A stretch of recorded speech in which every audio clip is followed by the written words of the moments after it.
Hello बच्चों, आप सभी को नमस्कार। बच्चों, ट्वेल्थ अकाउंटेंसी में आज से हम प्रीवियस ईयर जो बोर्ड एग्ज़ाम के पेपर है उनके ऑब्जेक्टिव टाइप के क्वेश्चन हल करने वाले हैं। बच्चों, ये हमारी क्लास बहुत ही इम्पोर्टेंट होने वाली है क्योंकि हम सभी को मालूम है कि बोर्ड एग्ज़ाम का जो पैटर्न है उसमें 32 नंबर के ऑब्जेक्टिव टाइप के क्वेश्चन आते हैं। में विकल्प है, रिक्त स्थान, सही जोड़ी, सत्य सत्य, एक वाक्य वाले क्वेश्चन आते हैं। और ये 32 नंबर यदि हम पूरे पूरे सही कर देते हैं इसका मतलब कि हम में पास हो गए। इसके बाद में फिर 2 नंबर, 3 नंबर, 4 नंबर, मतलब वो हमारा परसेंटेज ही बढ़ाने वाले हैं। और इसलिए अभी से मैं 2010 से 2024 तक का जो पेपर आया हुआ है वो पेपर के जितने भी ऑब्जेक्टिव टाइप के क्वेश्चन आए हुए हैं बोर्ड एग्जाम में उनको हम एवरीडे एक एक पेपर करने वाले हैं।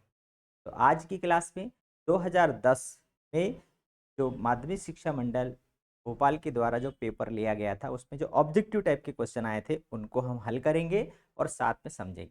समझने का मतलब ये होता है कि उससे रिलेटेड और भी कुछ बात होगी तो उसको हम एक्सप्लेन करेंगे। स्टार्ट करते हैं। आप सभी का चौहान एकेडमी खंडवा में वेलकम है। देखिए बच्चों, सबसे 2010 बुक कीपिंग एंड अकाउंटेंसी, सबसे पहला क्वेश्चन ऑब्जेक्टिव टाइप सही विकल्प वाले क्वेश्चन देखेंगे हम। अब ये वाला जो पहला है ये हमारे कोर्स में नहीं है क्योंकि ये प्रेजेंट से रिलेटेड है जो कि हट गया है।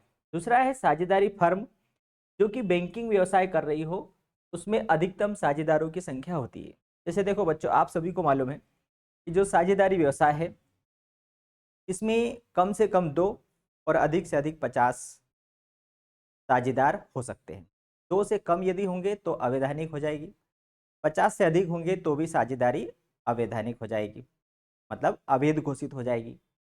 इसी प्रकार से यहाँ बोला गया है कि बैंकिंग व्यवसाय करने वाली साझेदारी फर्म जो कि बैंकिंग का व्यवसाय कर रही है तो उसके लिए भी अधिकतम साझेदारों की संख्या क्या हो सकती है। तो 2013 का जो कंपनी अधिनियम जो संशोधन हुआ है उसके अनुसार साझेदारी और बैंकिंग ये दोनों के लिए उन्होंने सेम संख्या रखी है कि कम से कम 2 और अधिक से अधिक 50 व्यक्ति का होना जरूरी होता है। तो यहाँ पर जो हमारा इस प्रश्न के अकॉर्डिंग तो इसका उत्तर क्या आना चाहिए, उपरोक्त में से क्यों कोई नहीं, क्योंकि बैंकिंग व्यवसाय में अधिकतम साझेदारों की संख्या कितनी होना चाहिए, साझेदारी में जितनी होगी उतनी ही उसमें भी, तो साझेदारी में अधिकतम साझेदारों की संख्या 50, तो बैंकिंग व्यवसाय में भी अधिकतम साझेदारों की संख्या कितनी होगी, सदस्यों की संख्या 50 ही होगी। अब यहाँ पर 50 है ही नहीं, इसलिए आंसर क्या आएगा, उपरोक्त में से कोई नहीं, क्योंकि 2010 का पेपर है ये और इसलिए उस समय कंडीशन क्या थी, 20 की कंडीशन थी और अब नियम बदल गया है, मतलब यहाँ 20 की जगह क्या आएगा, 50 लिखा हुआ आएगा। तो हम यहाँ पर हमारा जो आंसर है वो क्या आंसर आएगा, वो हमारा आंसर आएगा 50 आंसर आएगा। ठीक है, ये वाला आंसर आएगा, यहाँ पर लिखा आएगा आपको 50 और ये 20 हट जाएगा। क्लियर हो गया ये। चलिए आगे बढ़ते हम। क्वेश्चन नंबर अगला, जब नया साझेदार प्रीमियम राशि मतलब ख्याति की राशि नगद लेकर आता है तो इसे जमा किया जाता है।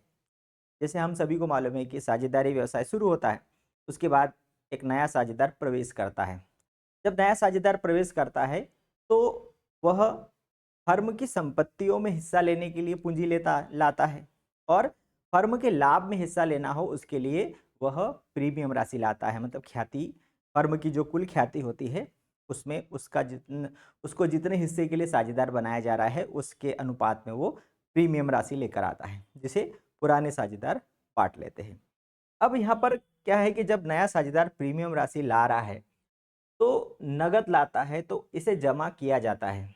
हम सभी ने क्वेश्चन किए हुए हैं कि जब नया साझेदार पूंजी और प्रीमियम की राशि नगद लेकर आएगा इसका मतलब नगद ला रहा है, मतलब व्यापार में नगद पैसा आ रहा है और जब व्यापार में नगद पैसा आता है इसका मतलब क्या हुआ कि रोकड़ खाता डेबिट, रोकड़ खाता डेबिट मतलब कैश अकाउंट डेबिट और प्रीमियम फॉर गुडविल मतलब ख्याति के लिए प्रीमियम खाते से क्रेडिट क्या हुआ। यहाँ क्या पूछा है हमारे सामने कि जमा किया जाता है, तो जमा किसको किया जा रहा है, तो प्रीमियम खाते को जमा किया जा रहा है, इसका मतलब हमारा आंसर क्या आ गया, तो क्लियर हो गया।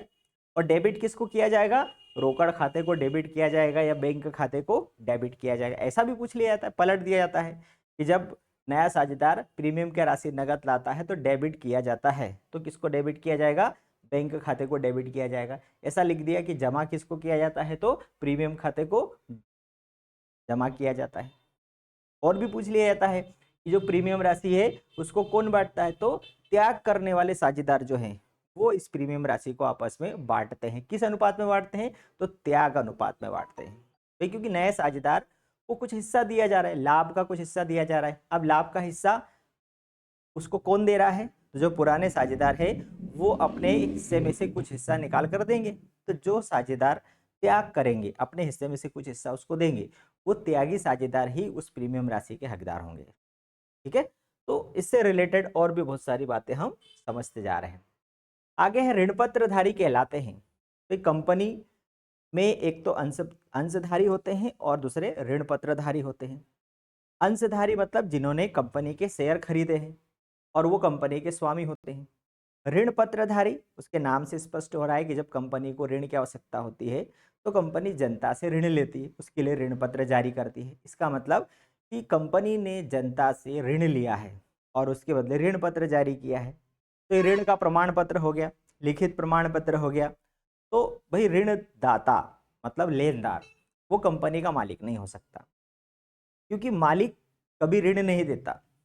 ठीक है, ऋणदाता मतलब वह कंपनी का कौन है? वो ऋणदाता है। मतलब क्या कहेंगे उसको? हम स्वामी भी नहीं कहेंगे, उसको हम देनदार भी नहीं बोलेंगे, उसको हम क्या बोलेंगे? ऋण पत्रधारी कहलाते हैं ऋणदाता। मतलब ये लेनदार होते हैं। ऋणदाता मीन्स लेनदार भी बोलेंगे, क्रेडिटर भी बोलेंगे, ऋणदाता भी बोलेंगे। साझेदार का दायित्व होता है, इस फर्म से एकाकी व्यापार में एक व्यक्ति जो होता है उसका दायित्व असीमित होता है। इसी प्रकार से साझेदारी में कम से कम 2 और अधिक से अधिक 50 लोग हैं, तो उन साझेदारों का दायित्व भी कैसा है? असीमित दायित्व है। अब कई बार क्या होता है कि हम रट लेते हैं, कई बार बच्चे रट लेते हैं कि साझेदारों का दायित्व कैसा होता है? असीमित होता है। तो भैया असीमित होता है, इसका मीन्स क्या हुआ? मान लो प्रश्न ही पूछ लिया कि असीमित दायित्व से आप क्या समझते हैं? तो असीमित दायित्व का मतलब ये होता है कि साझेदार जब फर्म का विघटन होगा या फर्म बंद की जाएगी तो उस समय फर्म के जितने भी दायित्व है उनका भुगतान फर्म की संपत्तियों को बेच कर किया जाएगा। लेकिन यदि फर्म की संपत्तियों से भी दायित्व का भुगतान नहीं हो पा रहा है तो साझेदार अपनी जो व्यक्तिगत संपत्ति है उन संपत्तियों को भी बेच करके उनको उन दायित्वों का भुगतान करना पड़ेगा। का मतलब कि असीमित दायित्व का मतलब कि उनकी खुद की जो संपत्ति है वो भी बेचना पड़ सकती है, यह असीमित दायित्व होता है। तो यहाँ पर साझेदार का दायित्व क्या होता है? वह होता है असीमित। ये हमारा आंसर आ गया। अब हम चलेंगे सत्य असत्य की तरफ। तो सत्य असत्य में सबसे पहला हमारे सामने क्वेश्चन आ रहा है कि नए साझेदार के प्रवेश के समय यदि किसी संपत्ति का मूल्य घटता है तो इसे पुनर्मूल्यांकन खाते में नाम कर दिया जाता है। भाई जब फर्म रनिंग कर रही होती है, व्यवसाय चल रहा है साझेदारी फर्म का, और उस समय कोई नया साझेदार एंट्री करता है, मतलब नए साझेदार को, नए व्यक्ति को फर्म में साझेदार बनाया जाता है। अब ऐसी कंडीशन में क्या होगा कि जब साझेदार आ रहा है तो उसको एक नया माहौल लगना चाहिए। मतलब पुरानी जितनी भी संपत्तियां हैं, दायित्व है, उस नया साझेदार जिस तारीख को आ रहा है उस तारीख को अपडेट होना चाहिए।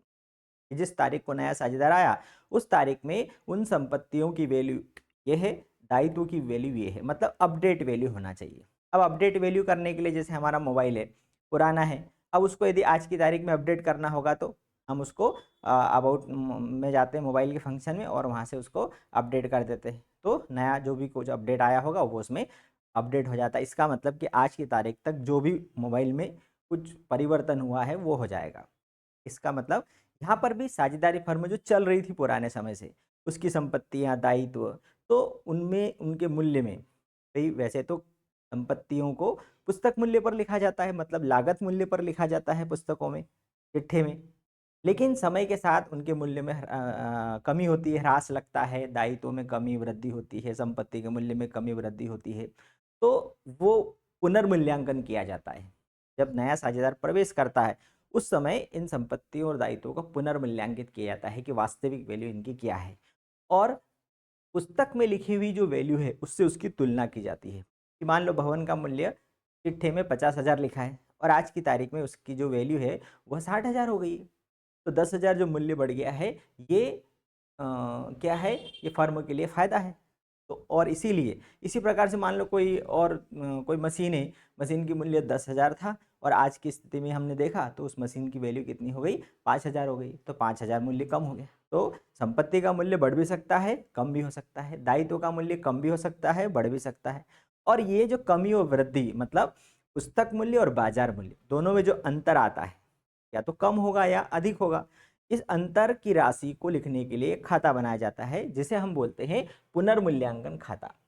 पुनर्मूल्यांकन खाता डेबिट पक्ष हानि वाला पक्ष होता है और क्रेडिट पक्ष लाभ वाला पक्ष होता है, बस इतना समझना है। डेबिट पक्ष मतलब लाभ, सॉरी, डेबिट पक्ष मतलब हानि और क्रेडिट पक्ष मतलब लाभ। अब आप समझ जाओगे, संपत्ति के मूल्य में कमी होगी मतलब हानि तो डेबिट, संपत्ति के मूल्य में वृद्धि होगी मतलब लाभ तो क्रेडिट। इसी प्रकार से दायित्व मतलब आपके ऊपर लोन बढ़ेगा तो ये आपके लिए नुकसान है तो डेबिट, और आपका लोन कम होगा ये आपके लिए फायदा है तो ये क्रेडिट हो जाएगा। मतलब दायित्व के मूल्य में वृद्धि तो डेबिट और कमी तो क्रेडिट। ठीक है, इस आधार पर हम पुनर्मूल्यांकन खाता बनाते हैं। अब यहाँ वही पूछा गया है कि नए साझेदार के प्रवेश के समय यदि किसी संपत्ति का मूल्य घटता है तो इसे पुनर्मूल्यांकन खाते में क्या किया जाता है, नाम किया जाता है। नाम किया जाता है मीन्स क्या होता है, ये क्या है, ये सही है, हम क्या बोलेंगे, ये सत्य है। संयुक्त जीवन बीमा पॉलिसी का समर्पण मूल्य नहीं होता। इस संयुक्त जीवन बीमा पॉलिसी जब कोई साझेदारी व्यवसाय उसमें कम से कम 2 लोग हैं और अधिक से अधिक 50 हैं, ऐसे व्यक्तिगत रूप से हम जीवन बीमा लेते हैं तो एक व्यक्ति का होगा, लेकिन 2 लोगों का होगा तो संयुक्त जीवन बीमा हो जाएगा। तो या तो 2 होंगे या अधिक से अधिक 50 लोग होंगे, तो ये मिल करके कोई पॉलिसी ले लेते हैं जीवन बीमा की कि कोई भी एक साझेदार की मृत्यु होगी तो उस समय उसकी जो मैच्योरिटी मैच्योर रकम जो होगी वो मिलेगी और वो आपस में बांट लेंगे। तो मैच्योर रकम इसका मतलब कि इसका मतलब ही होता है समर्पण मूल्य। तो जीवन बीमा लिया ही इसलिए कि यदि कोई भी साझेदार मरेगा, मृत्यु होगी उसकी, तो उसका जो भी समर्पण मूल्य मतलब सरेंडर वैल्यू है ना, तो ये उस समय जब साझेदार अवकाश ग्रहण कर साझेदार की जब मृत्यु होगी और जीवन बीमा पॉलिसी की रकम मिलेगी मतलब उसकी जो समर्पण मूल्य मिलेगा, तो समर्पण मूल्य होता है तभी तो मिलेगा। अब यहाँ बोला है कि नहीं होता है तो ये क्या हो गया, ये गलत हो गया। संयुक्त जीवन बीमा पॉलिसी का समर्पण मूल्य नहीं होता है, ये गलत है। सही क्या होगा कि होता है। तीसरा है फर्म के समापन पर चिट्ठा बनाया जाता है। तो फर्म का समापन मतलब व्यवसाय पूरी तरह से क्लोज कर देना, सारी संपत्तियों को बेच देना और वसूली करके दायित्वों का भुगतान कर देना और व्यवसाय बंद, सब अपने अपने स्वतंत्र हो जाएंगे, ये कहलाता है फर्म का समापन। अब भाई फर्म के समापन पर आप चिट्ठा बनाने से क्या मतलब कि चिट्ठे में तो संपत्तियों और दायित्वों के बैलेंस को लिखा जाता है कि हम उनको आगे ले जाया जा सके। तो फर्म के समापन पर चिट्ठा नहीं बनता, केवल वसूली खाता, साझेदारों का पूंजी खाता और रोकड़ खाता। रोकड़ खाते में जो भी हिसाब किताब है वो क्लियर कर दिया जाता है, चिट्ठा नहीं बनाया जाता। तो फर्म के समापन पर चिट्ठा बनाया जाता है, ये गलत है। फर्म के समापन पर चिट्ठा नहीं बनाया। किसी साझेदार का ऋण आंतरिक दायित्व है। भाई जब फर्म का समापन होता है तो संपत्तियों को बेच के राशि वसूल की जाती है और उस वसूली से दायित्वों का भुगतान किया जाएगा। तो दायित्वों का भुगतान में सबसे पहले भाई 2 प्रकार के दायित्व होते हैं, एक तो घर के लोगों से हमने उधार लिया है और एक बाहर के लोगों से उधार लिया है। तो आपके पास जब भी पैसा आएगा तो आप किसको पहले देंगे, बाहरी व्यक्तियों को देंगे पहले, उसके बाद अंदर के लोगों को देंगे, सीधी सी बात है। इसी प्रकार से भाई साझेदार का ऋण, साझेदार कौन है, घर का व्यक्ति है। भाई फर्म ने साझेदार से ऋण लिया है तो ये तो घर का व्यक्ति हुआ, उसको बोल सकते तू रुक थोड़ी देर, पहले बाहर के लोगों को हम दे दे उसके बाद तेरे को देंगे। तो भाई साझेदार का ऋण कैसा दायित्व हो गया, आंतरिक दायित्व हो गया, तो ये क्या है, ये सही हो गया। ये फिर है ऋण पत्रधारियों को निश्चित दर पर लाभांश मिलता है। तो पहले तो हमें यही मालूम होना चाहिए कि लाभांश किसको मिलता है, तो लाभांश मतलब लाभ का एक अंश किसको मिलता है, अंशधारी को लाभांश मिलता है। ऋण पत्रधारी को क्या मिलेगा, ऋण देने वाले को तो ब्याज मिलता है, ऋण का प्रतिफल होता है ब्याज, अंश का प्रतिफल होता है लाभांश। तो यहाँ पर ऋण पत्रधारी को क्या मिलता है, ब्याज मिलता है, और ये बोला ऋण पत्रधारी को निश्चित दर पर लाभांश मिलता है, इसलिए क्या हो गया, ये गलत हो गया। क्लियर। चलिए अब हम चलते हैं रिक्त स्थानों की तरफ। रिक्त स्थानों में सबसे पहला जो दिया है ये हमारे कोर्स में नहीं है, रिजर्व मूल्य, ये हट गया। गुणनफल विधि द्वारा खालिस्तान पर ब्याज की गणना की जाती है। ब्याज, ब्याज किस पर निकालते हैं? पूंजी पर या आहरण पर। तो पूंजी पर ब्याज की गणना का तो सवाल ही नहीं उठता है। ठीक है, अब रही बात आहरण पर, तो आहरण पर ब्याज की गणना की जाती है। साझेदारी व्यवसाय में साझेदारों द्वारा यदि नियमित रूप से निश्चित अंतराल पर निश्चित धनराशि जब आहरित की जाती है तो उसके लिए आहरण पर ब्याज की गणना की एक विधि अलग है। एक गुणनफल विधि होती है, एक औसत अवधि विधि होती है, एक साधारण ब्याज विधि होती है। ठीक है, तो गुणनफल विधि द्वारा इस पर ब्याज की गणना की जाती है, तो आहरण पर ब्याज की गणना की जाती है। साझेदारों के द्वारा जो अपने व्यक्तिगत खर्चों के लिए पैसा निकाला जाता है उसके ऊपर ब्याज की गणना की जाती है। ठीक है, अब है अगला, ख्याति पर खालिस्तान गणना नहीं होती। ख्याति क्या है? तो ख्याति एक अमूर्त स्थायी संपत्ति है, स्थायी फिक्स्ड असेट्स है जो दिखाई नहीं देती है। ठीक है, अब सवाल ये है कि जो कानून है उसके अनुसार जितनी भी स्थायी संपत्तियां हैं उस पर ह्रास लगाया जाता है, तो क्या ख्याति पर भी ह्रास लगाया जाता है? तो नहीं, ख्याति पर ह्रास नहीं लगाया जाता, मतलब ख्याति पर ह्रास की गणना नहीं होती, ह्रास की गणना नहीं की जाती। भाई नफे के अनुपात, नफा, नफा मीन्स प्रॉफिट, लाभ, तो लाभ के अनुपात से पुराने साझेदारों के अनुपात में खालिस्तान होती है। नफा होना मतलब वृद्धि होना, भाई नफा होगा तो वृद्धि होगी, तो पुराने साझेदारों के जो लाभ का हिस्सा है उस लाभ के हिस्से में क्या हो जाएगी? वृद्धि हो जाएगी। यहाँ पूछ दिया, यहाँ बोल दिया त्याग के अनुपात से, त्याग के अनुपात से उनके अनुपात में क्या होगी? कमी। नफे के अनुपात से उनके अनुपात में क्या, लाभ के हिस्से में क्या होगी? वृद्धि। फर्म के समापन पर सर्वप्रथम खालिस्तान दायित्व का भुगतान किया जाता है। भाई जब फर्म बंद होगी तो उस समय अभी हमने देखा सबसे पहले कौन से लोगों को भुगतान करेंगे? बाहर के व्यक्तियों को, मतलब बाहरी दायित्व को। दायित्व दो प्रकार के, एक बाहर के दायित्व, एक अंतर के दायित्व। तो जब भी फर्म बंद होगी, मतलब हम संपत्तियों को बेच दिया और दायित्वों का भुगतान करने जा रहे हैं, तो सबसे पहले किसको भुगतान करेंगे? हम बाह्य दायित्वों को भुगतान करेंगे, बाहरी दायित्वों का भुगतान किया। ठीक है, चलिए आगे बढ़ते हम एक शब्द में। तो एक शब्द में पहला वाला तो हमारे कोर्स में नहीं है। क्या ऋण पत्रों को जब्त किया जा सकता है? जैसे हमने अंश पत्र में पढ़ा कि जब अंशधारियों ने आवेदन किया, उनको हमने अंशों का आवंटन कर दिया, उसके बाद में फिर हमने फर्स्ट आवंटन राशि मंगाई, फर्स्ट कॉल मंगाया, सेकंड कॉल मंगाया। तो कोई साझेदार यदि कोई अंशधारी यदि फर्स्ट कॉल सेकंड कॉल का भुगतान नहीं करता तो कंपनी उसके अंशों को जब्त कर लेती है, मतलब उसकी अंशधारिता खत्म कर देती है। अब यहाँ पर पूछा गया है कि क्या ऋण पत्रों को भी जब्त किया जा सकता है? भाई ऋण पत्र का मालिक ऋण पत्रधारी होता है और उसने तो कंपनी को ऋण दिया है, तो कंपनी उसको जब्त कैसे कर सकती? कंपनी खुद भुगतान करने वाली है उसको। क्या मतलब यहाँ पर ऋण पत्रों को जब्त नहीं किया जा सकता, ऋण पत्रों को जब्त नहीं किया जा सकता। अगला है उस, अब यहाँ पर क्या लिखेंगे? नहीं। क्या ऋण पत्रों को जब्त किया जा सकता है? तो नहीं। उस खाते का नाम बताइए जो संपत्तियों एवं दायित्वों के मूल्य में कमी या वृद्धि के लिए बनाया जाता है। अभी हमने पढ़ा वे संपत्तियों के मूल्य और दायित्वों के मूल्य में परिवर्तन होने पर या कमी या वृद्धि होने पर कौन सा खाता बनाया जाता है? पुनर्मूल्यांकन खाता। पुनर्मूल्यांकन, पुनर्मूल्यांकन करना मतलब संपत्ति और दायित्व के मूल्य को रिवैल्यू करना, रिवैल्यूएशन अकाउंट। ठीक है, साझेदार की निवृत्ति के किसी एक कारण को लिखिए। निवृत्ति मतलब फर्म, व्यापार से अलग हो जाना, मतलब कम से कम 2 साझेदार है, अधिक से अधिक 50 है, तो उसमें से कोई साझेदार की भाई अब मुझे नहीं रहना है, तो क्या कारण हो सकता है? या तो वो बीमार हो, या फिर उसको खुद का अपना एक व्यवसाय करना हो, या उनके बीच में कुछ मनमुटाव हो रहा हो, या कहीं दूसरी जगह उसका ट्रांसफ़र, उसको कहीं और शिफ्ट होना हो। ऐसे बहुत सारे कारण हो सकते हैं जिसके कारण वो फर्म को छोड़कर चला जाता है, तो कोई भी एक कारण हमें लिख देना है। फिर उस ऋण पत्र का नाम बताइए जिसका भुगतान कंपनी के समापन पर किया जाता है। भाई कंपनी के समापन पर मतलब जब कंपनी बंद होगी तब ही उस ऋण पत्र का राशि वापस की जाएगी, तो ये कहलाता है अशुद्ध ऋण पत्र। ये कौन सा ऋण पत्र कहलाता है? अशुद्ध ऋण पत्र। अशुद्ध का मतलब होता है कि ऐसे ऋण पत्र जिनकी राशि का भुगतान, जिनकी ऋण की राशि का भुगतान कंपनी के समापन पर ही किया जाता है, मतलब कंपनी जब बंद होगी तभी होगा। चलिए आगे है, 5th नंबर का क्वेश्चन है हमारा।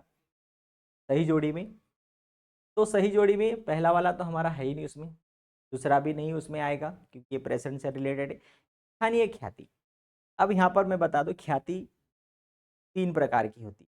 एक बिल्ली के स्वभाव वाली, जिसको हम स्थानीय ख्याति बोलते हैं कि बिल्ली को स्थान प्रिय है। दूसरा चूहे के स्वभाव वाली, दूसरा कुत्ते के स्वभाव वाली, और कुत्ता स्वामी भक्त होता है। और तीसरी होती है चूहे के स्वभाव वाली, जो कि घुमक्कड़ प्रवृत्ति का होता है। तो इस प्रकार से जानवरों के स्वभाव के आधार पर ख्याति को डिसाइड किया गया है कि बिल्ली का स्वभाव स्थान प्रिय होता है कि मालिक कितने भी बदल जाए, वो कस्टमर जो है, कस्टमर उसी दुकान पर आएगा। ये स्थान मतलब जैसे हम बोलते हैं ना, कोई मार्केट है, उस मार्केट के अंदर दुकान है, तो दुकान पर दुकान के मालिक कितने बदल जाते हैं, लेकिन उस दुकान पर कस्टमर आते ही रहते हैं। ये स्थान प्रिय मतलब इस प्रकार की ख्याति की वैल्यू बहुत ज़्यादा होती है, स्थानीय ख्याति। दूसरी होती है कुत्ते के स्वभाव वाली, मतलब स्वामी के आधार पर होती है, स्वामी भक्त। ऐसी ख्याति को हम क्या बोलते हैं, स्वामी भक्त। स्वामी भक्त का मतलब ये होता है कि मालिक के साथ में चलती है। जब कोई मालिक जहाँ जाएगा, कस्टमर भी वहीं पर जाता है, की वैल्यू थोड़ी उससे कम होती है। और तीसरी होती है चूहे के स्वभाव वाली, कि चूहा मतलब आज यहाँ पर है, कल दूसरी दुकान पर गया, परसों तीसरी दुकान पर गया। इस प्रकार से ये कस्टमर बदलता रहता है। यहाँ पर जो पशु, जो एनिमल है, एनिमल के स्वभाव के आधार पर कस्टमर के स्वभाव को जोड़ दिया गया है, और उसी आधार पर जो दुकान के ऊपर या व्यवसाय में लाभ बढ़ता घटता रहता है। तो स्थानीय ख्याति की वैल्यू अधिक होती है, कुत्ते के स्वभाव वाली जो है वह उससे कम होती है, स्वामी भक्त। और तीसरा होता है घुमक्कड़, उसकी वैल्यू उससे भी ज़्यादा कम होती है। तो यहाँ पर स्थानीय ख्याति किसके स्वभाव की है, बिल्ली के स्वभाव वाली ख्याति। ठीक है, तो इसका आंसर आ गया। कंपनी के समापन की दशा में ऋण पत्रों के भुगतान को, कंपनी के समापन की दशा में ऋण पत्रों के भुगतान को क्या किया जाता है, प्राथमिकता दी जाती है। प्राथमिकता दी जाती है मतलब कि जब भी कंपनी का समापन होगा तो सबसे पहले हम क्या बोलते हैं, बाहर के लोगों को भुगतान किया जाएगा, मतलब ऋण पत्रों का भुगतान किया जाएगा। फिर आंतरिक दायित्व कौन है, तो आंतरिक दायित्व ये साझेदार का ऋण आंतरिक दायित्व की श्रेणी में आता है। ठीक है, साझेदार का दायित्व, साझेदार ने ऋण दिया है तो वो तो घर का व्यक्ति, ये आंतरिक दायित्व हो गया। बैंक का ऋण बाहरी दायित्व हो गया, बैंक का अधिविकार से बैंक का ऋण, लेनदारों से किसी से पैसा लिया है, ये सब बाहरी दायित्व होते हैं। ठीक है, तो ये था हमारा 2010 में जो विकल्प जो आए थे उनको हमने आज हल किया है। ठीक है, तो ये जो ऑब्जेक्टिव टाइप, इनको यदि आप देखेंगे समझेंगे तो इससे रिलेटेड बहुत सारी बातें जो है वो आपकी समझ में आ जाएगी। तो आप हमारे साथ में बने रहिए। आपको वीडियो अच्छा लगे तो आप लाइक करो, अपने दोस्तों के साथ शेयर करो, और नेक्स्ट वीडियो में फिर हम मिलते हैं। तब तक के लिए